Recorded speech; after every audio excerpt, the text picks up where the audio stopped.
સેવકની ભાવભીની ભક્તિથી વારંવાર કોટી કોટી વંદના પહોંચે. ગુજરાત રાજ્યના માનનીય મુખ્યમંત્રી શ્રી ભૂપેન્દ્રભાઈ પટેલ, રામકૃષ્ણ મિશન રાજકોટના અધ્યક્ષ પૂજ્ય સ્વામી શ્રી નિખિલેશ્વરાનંદજી, BAPS સ્વામિનારાયણ સંસ્થાન રાજકોટના સુપ્રસિદ્ધ સંત અને વરિષ્ઠ વક્તા એવા સ્વામી શ્રી અપૂર્વ મુનિજી, રાજ પરિવારના આધારભૂત સંતો, વિવિધ સંસ્થાના મહાનુભાવો અને પરમ કૃપાળુ દેવ પ્રત્યે આસ્થાવાન સર્વ આત્માઓને શ્રી ભૂપેન્દ્રભાઈ પટેલ સર્વના સુખની સદભાવનાઓથી ભાવિત ગુજરાતના ભવિષ્યને ભવ્યાતિ ભવ્ય બનાવવાનું મનોરથી, સૌમ્ય, સરળ, મધુર વ્યવહારના પુરુષાર્થી એવા ગુજરાતના યશસ્વી અને લોકલાડીલા મુખ્યમંત્રી, તેમની ઉચ્ચ રાજકીય અને સામાજિક પરિપક્વતા સાથે આધ્યાત્મિક વિચારના આધ્યાત્મિક વલણ, સાધકીય વૃત્તિ માટે સુપ્રસિદ્ધ છે. તેમના તમામ સદ્ગુણો અને સિદ્ધિઓ માટે તેમને અભિનંદન પાઠવું. મારું આજનું લઘુ વક્તવ્ય હું પરમ કૃપાળુ દેવના એક વચનામૃતથી શરૂ કરવા માંગુ છું. શ્રીમદ રાજચંદ્ર વચનામૃત, હાથ નોંધ 3, આંખ 23. અહો સર્વોત્કૃષ્ટ શાંત રસમય સન્માર્ગ, અહો તે સર્વોત્કૃષ્ટ શાંત રસપ્રદાન માર્ગના મૂળ સર્વજ્ઞ દેવ,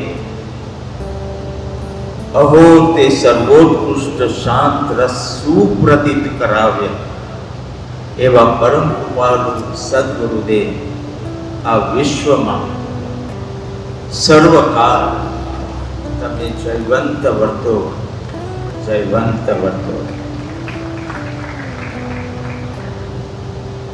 જ્ઞાનીનું જીવન એટલે શું? કોઈ મહાપુરુષના મહાપ્રયાણ પર્વ નિમિત્તે આપણે ભેગા થયા છે. જ્ઞાનીનું જીવન એટલે શું? શ્રીમદ રાજચંદ્રજીનું જીવન એટલે શું? શ્રીમદ રાજચંદ્ર નામધારી દેહ ક્યારે ધારણ કર્યો, ક્યારે છોડ્યો, એ તારીખો, પ્રસંગો, સ્થળો, ઘટનાઓનો સરવાળો શું એ જવા નીકળ્યા છે? જ્ઞાનીના જીવન બે પ્રકારે હોય છે. જેમ હાથી પાસે 2 sets of teeth, એ પ્રકારના દાંત હોય છે. એક જે દેખાય અને બીજા જે દેખાય નહીં પણ ચાવવામાં કામ લાગે તેવા. એમ જ્ઞાનીનું જીવન બે પ્રકારે હોય છે. બાહ્ય જીવન, એક આંતરિક જીવન. બાહ્ય જીવન એટલે જન્મ ક્યારે થયો, ક્યાં થયો, કોણે ત્યાં થયો, અમુક પ્રસંગો, દીક્ષા લીધી કે નહીં, લગ્ન કર્યા કે નહીં, દીક્ષા લીધી કે નહીં, ક્યારે મહાપ્રયાણ થયું, ક્યાં થયું, આ બાહ્ય જીવન. અને બીજું છે જ્ઞાનીનું આંતરિક જીવન. એટલે આ બધી ઘટનાઓ જ્યારે બનતી ત્યારે તેમની અંતરંગ ભાવ દશા કેવી હતી એ જ્ઞાનીનું આંતરિક જીવન. બાહ્ય જીવન દેખાય છે, પુસ્તકોમાં આલેખાય છે, અભ્યંતર જીવન આંખે દેખાતું નથી. હા, મુમુક્ષુના મિત્રો પાછા ઓળખી લે છે.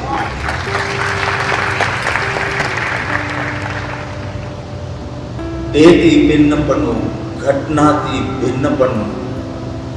લગ્નના ફેરા વખતે પણ કોઈ પૂછે કે આ કેટલામો ફેરો છે, તરત જવાબ આપે અંતિમ. એવી વૈરાગ્ય દશા, અને એ દશા પૂજ્ય છે. અજ્ઞાનીને તો સંયોગનો મહિમા છે, એટલે દીક્ષા ક્યારે લીધી, શું છોડ્યું, ક્યાં છોડ્યું, કેટલું છોડ્યું, સંયોગોનો મહિમા છે. એટલે સંયોગોનો વિયોગ ક્યારે થયો એ જાણવામાં રસ. શું શું પ્રાપ્તિ થઈ, શું શું લબ્ધિઓ પ્રાપ્તિ થઈ એમાં રસ છે. તીર્થંકરના પણ સમવસરણમાં રસ છે, પણ વિતરાગતામાં રસ નથી. આ અજ્ઞાની મૂળ જીવની વાત. પરંતુ મુમુક્ષુ ને અંતર પરિણીતિમાં રસ છે. અરે એક જ વચન, પત્રાંક 255, અમે દેહધારી છીએ કે કેમ તે સંભાળીએ ત્યારે માંડ જાણીએ છીએ.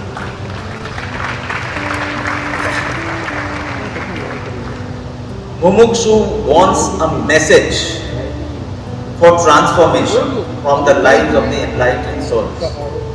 એટલે એનો કેમેરા એ જ પકડવા માંગે છે જેનાથી એનું આંતરિક રૂપાંતરણ શક્ય બને. ઘર, સ્ત્રી, આશ્રમ, શિષ્ય સંખ્યા, આ બધી તો ઉદયની કથા છે. તમને શ્રીમદ રાજચંદ્રની કથામાં રસ છે કે શ્રીમદ રાજચંદ્રજીના ઉદયમાં રસ છે? શરીરની કથા છે, ઉદયની કથા. હા, હું ચોક્કસ માનું કે મહેબૂબ की हर अदा महबूब होती है.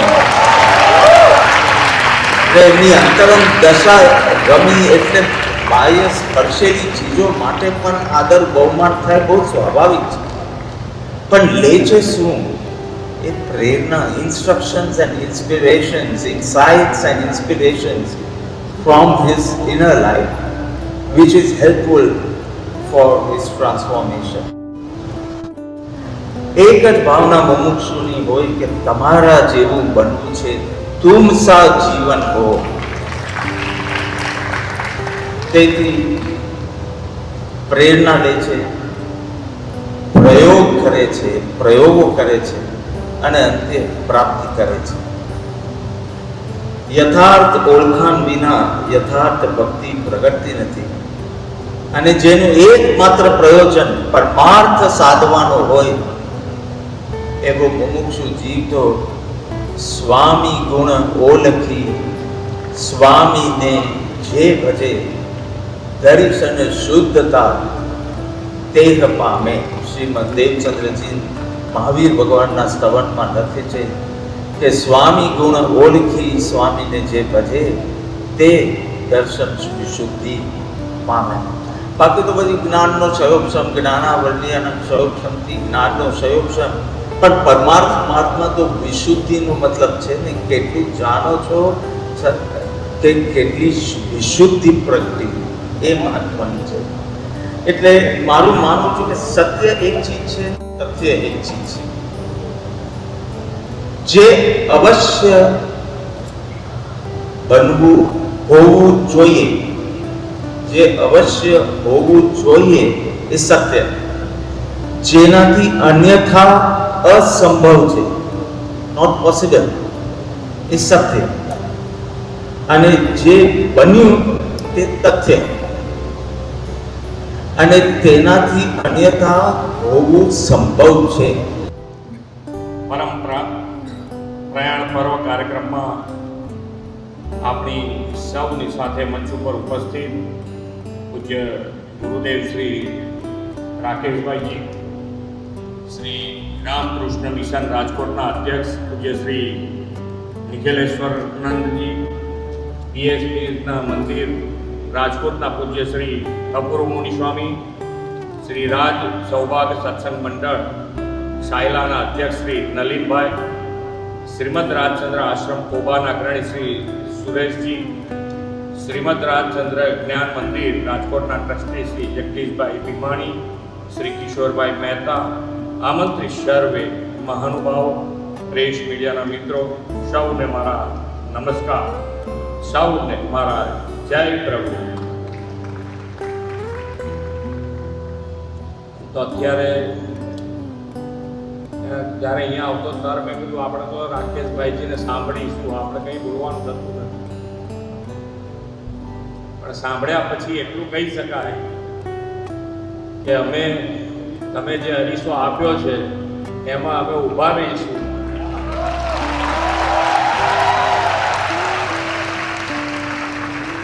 તમારું મુખ જોઈશું અંદર, અને કદાચ જાડું પડ હશે તો તમારી પાસે લાવીશું કે આમાં તો કંઈ દેખાતું નથી, જરા કાપી આપો તો થોડું દેખાય.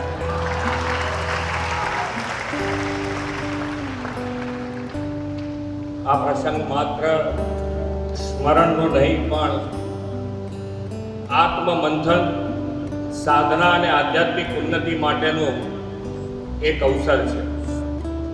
મને જ્યારે આમંત્રણ આપ્યું ત્યારે અંદર આમંત્રણમાં જે એક વાક્ય ખૂબ સારું લખ્યું છે. પરમ કૃપાળુ દેવ, પરાયણ પર્વત એ પરમ કૃપાળુ દેવની પરમ અદ્ભુત આત્મદશાનું સ્મરણ કરી આત્મકલ્યાણના માર્ગે અગ્રેસર થવાની દ્રષ્ટિએ ખરેખર અપૂર્વ અવસર છે. એટલે આપણે બધાને તો હજુ વ્યવહાર જીવન ચાલુ છે, એટલે વ્યવહાર જીવન જીવ્યા કરીએ, પણ જે પરમ કૃપાળુ દેવે જે આપણને આપ્યું છે એ આત્મસિદ્ધિ શાસ્ત્ર, એને અનુસરવા માટે પણ આપણા માટે કદાચ આપણી શક્તિ ન હોય તો જેટલા બને એટલા સત્સંગમાં આવી અને રાકેશભાઈજીને સાંભળીએ એટલે આપણને આત્મસાત ધીમે ધીમે ધીમે ધીમે આમાં આગળ વધાય.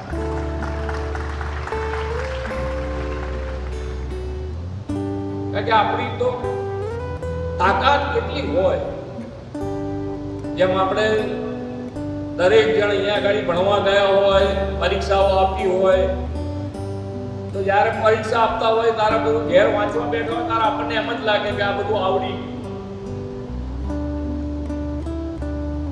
એમ અહીંયા બેઠા હોય ત્યારે આપણને એમ જ લાગે કે આપણને તો આત્મસાક્ષાત્કાર થઈ જ ગયો. અહીંયાથી જેવો બહાર નીકળી અને સહેજ જો ધક્કો વાગ્યો ને આપણામાં કેવો ભાવ ઉભો થાય છે, બધા ચેક કરી લેવાનું. એટલે કેટલી વખત આપણે જેટલું વધારે ને વધારે સારી રીતે પ્રાપ્ત કરીશું એટલું આપણને આત્મ સુધી સ્પષ્ટ જે આત્મવેદન છે ત્યાં સુધી જો પહોંચ્યું હશે તો આપણને પરમ કૃપાળુ દેવનું આ આત્મસિદ્ધિ શાસ્ત્ર અને એને પકડીને પૂજ્ય ગુરુદેવ શ્રી રાકેશના માર્ગદર્શનમાં જેટલું વધારે સત્સંગ કરતા રહીશું એટલું આપણું પોતાનું સુધરશે અને સામેવાળાનું આપણે અહીંયા કીધું ને કે આપણું તમારું વર્તન એક પરમ કૃપાળુ દેવની જેને કહેવાય પબ્લિસિટી છે કે બધાના દિલમાં કેવી રીતે પરમ કૃપાળુ દેવ વસે.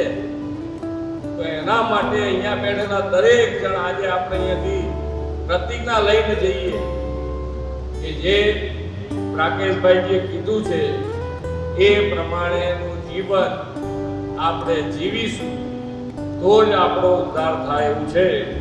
અને આ જીવન મરણના ફેરામાંથી જો મટવું હશે તો આના વગર છૂટકો નથી. કે અહીંયા બેઠેલાને સમજાવવાનું કંઈ છે નહીં, ને હું પણ અહીંયા દોડીને એટલે જ આવું છું કે અમારો એ રસ્તો એ જ પકડેલો છે, એમાં ક્યાંય અમે આગા પાછા ના થઈએ એવા આશીર્વાદ આપો એ જ અભ્યર્થના સાથે નિભો છું. ભારત માતા કી જય, વંદે માતરમ, જય જય ગરવી.